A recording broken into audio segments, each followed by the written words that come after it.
Pessoal, não vamos esquecer de acionar o sino. E a realidade hoje é essa. Por imposição e por restrições severas de orçamento que impedem a devida manutenção ou reaparelhamento da força, vejam, as senhoras e senhores, que eu até 2028 darei baixa em 40% da força. Olá, combatentes do Norte da Guerra. O vídeo que vocês acabaram de ver é o testemunho do almirante de esquadra Olsen, comandante da Marinha, onde ele, numa palestra proferida no Congresso Nacional, alerta os nossos parlamentares que até 2028 a Marinha vai ter que dar baixa em 40% da sua frota naval. É uma notícia que, além de triste, ela é bastante perigosa para a soberania nacional. Bom, dito isso, depois eu vou deixar o link na descrição para quem quiser assistir na íntegra a palestra dos comandantes militares. Dito isso, eu preciso mostrar a importância da Marinha sob um ponto de vista que poucas pessoas conhecem. Vamos ver qual é. Bom, vocês têm essa matéria que lista os principais portos brasileiros. Vamos pegar os 10 principais aí, que é o Porto de Santos, Paranaguá, Itapuá, Porto-Nave, etc. Indo até o Porto do Rio de Janeiro, e aqui dá as características de cada um.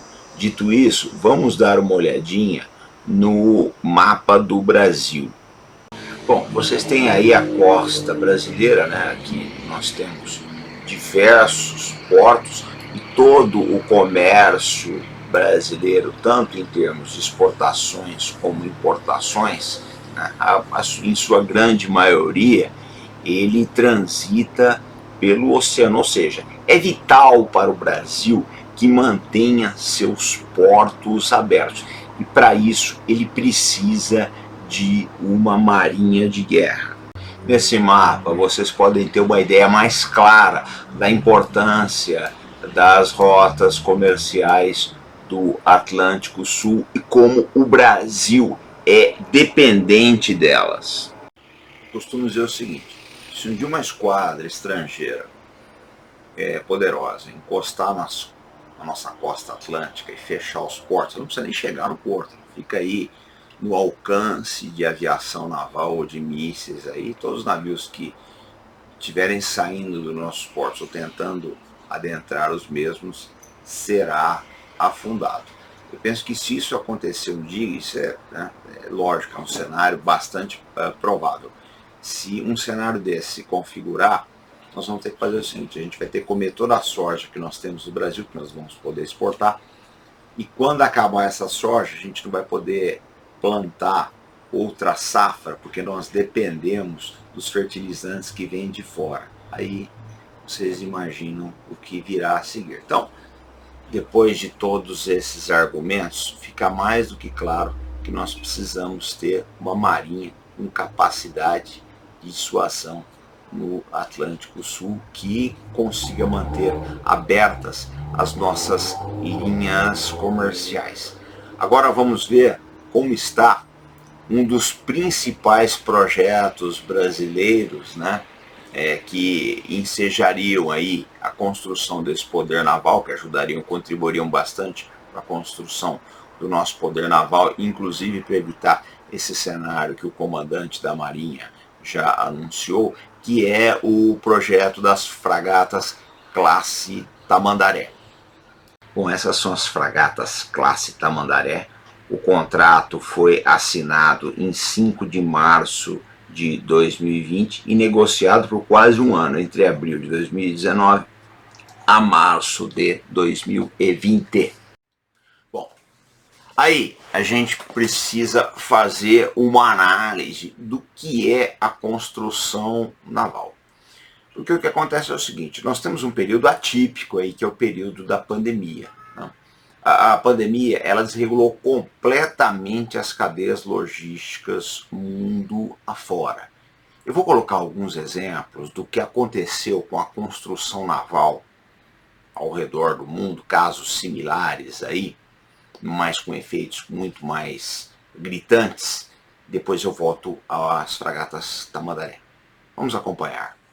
Esse aqui é o escritório de orçamentos do Congresso, tá? É um mecanismo de análise, tá? Não partidário, que eles olham assim para os projetos, para onde está indo o dinheiro dos americanos. Isso aqui é de 2020, tá? O custo da nova fragata da Marinha, tá?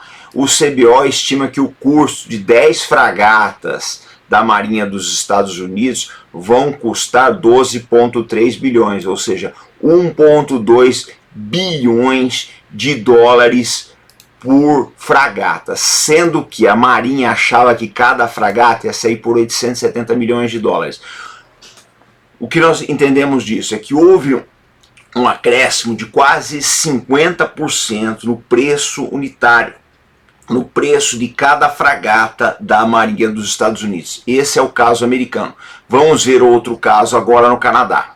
Esse aqui é o caso canadense, né? As novas fragatas vão custar 306 bilhões ao longo da sua vida útil. Mas o que é mais interessante é esse parágrafo que eu vou mostrar agora para vocês. Aqui eles colocam, né, que o escritório de controle do parlamento, que é equivalente ao CBO americano, né, calculou que as fragatas iam ter um aumento de 9% sob o custo previsto no ano anterior.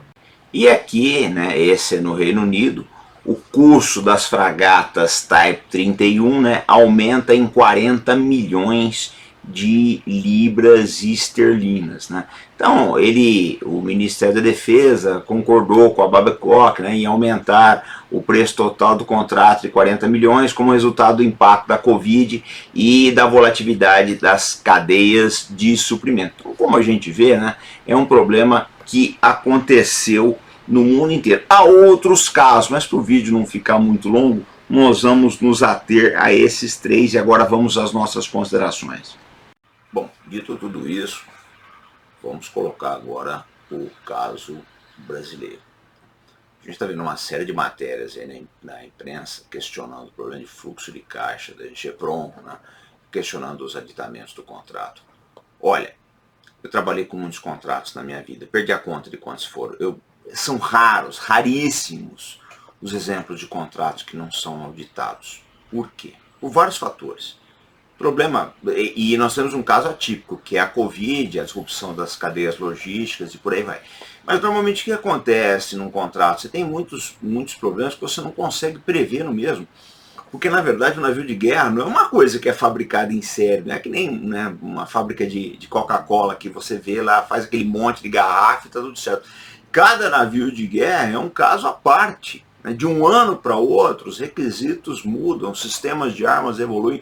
A gente pega aí, nós estamos com a guerra da Ucrânia há quase 2 anos já, a indústria naval ela vai ter que se reinventar em função daquilo que aconteceu, dos ataques navais que aconteceram, dos ataques de mísseis e drones que aconteceram na guerra da Ucrânia. Todo mundo vai ter que se reinventar, os contratos vão ter que ser mexidos, aí vão precisar ver centenas, dezenas, talvez milhares de modificações aí para adaptar os navios a essas novas ameaças. Então é normal que ao longo de um projeto, né, haja aditamentos, haja modificações, etc. Bom, aí a gente vê muitas pessoas reclamando de preços. Olha pessoal, deixa eu explicar uma coisa para vocês. Equipamento militar, ele não tem preço. Se você quiser efetivamente algo que vá te defender, você precisa fabricar no seu país, mesmo que você tome prejuízo, você pague um sobrepreço, o que quer que seja. Por quê? Porque quando você tem toda a cadeia de insumos dentro do seu país, você tem mão de obra especializada, você tem instalações, você tem uma previsão logística. Se você tiver um imprevisto aí fora, você tem condições de colocar os meios em condições operacionais. É o caso da Rússia, eles dominam toda a cadeia deles. Aquilo que eles não dominavam, que era drones, agora o Irã passou a expertise, eles já estão fabricando os seus próprios drones. Ao passo que a Ucrânia ela fechou diversas das suas fábricas, vou dar só um exemplo para vocês. O Antonov 124 Ruslan, né, esse que aparece aqui na tela, ele usava motores ucranianos. A Rússia precisou desenvolver os seus motores próprios, agora ela está remotorizando os seus Ruslan com motores de fabricação nacional. Quer dizer, a Ucrânia fabricava até motores para avião, hoje ela não tem condições de fazer mais nada, ela fechou. A onda neoliberal que varreu a Ucrânia a partir de 2013, ela fechou as indústrias. O que acontece? Hoje a Ucrânia é completamente dependente. Isso não pode, dependente da indústria exterior, isso não pode acontecer no Brasil. Nós precisamos arcar com os custos, né, de montar um parque industrial que atenda tanto o exército, quanto a indústria espacial, quanto o setor naval, tá? Para que se o dia de amanhã nós tivermos um problema, e eu mostrei aí a questão do Atlântico Sul, nós não fiquemos dependentes, tá, desses fornecedores estrangeiros. Eu tenho certeza, se um dia o Brasil tiver um problema com uma grande potência, nós vamos sofrer embargos de armamentos. Então, eu penso que, no momento, para o setor naval, a Ingepron apresenta as melhores soluções. Por que eu digo isso? Porque ela está reconstruindo a nossa indústria naval. Nós já tivemos uma das melhores aí, nós tivemos projetos maravilhosos, como as classes de Niterói, já fizemos submarinos aqui no Brasil, mas, né, as coisas foram, o tempo foi passando, né, a coisa foi deixando de lado e agora a gente está tentando reconstruir isso. E eu acho que a Ingepron ela tem o caminho certo. E a gente precisa lembrar também o seguinte, a Ingepron não faz somente navios, né? Ela tem todo o trabalho na fábrica de armamento e munição Almirante Jurandir Miller de Campos, em Campo Grande, no Rio de Janeiro, que ela fabrica munições aí do mesmo padrão que é utilizado na guerra da Ucrânia. Então a gente precisa olhar melhor para o Brasil, pessoal. Nós precisamos estimular a indústria de defesa do Brasil. Nós estamos apenas fabricando 4 fragatas. Nós estamos ali reconstruindo a nossa indústria e produzindo poder naval.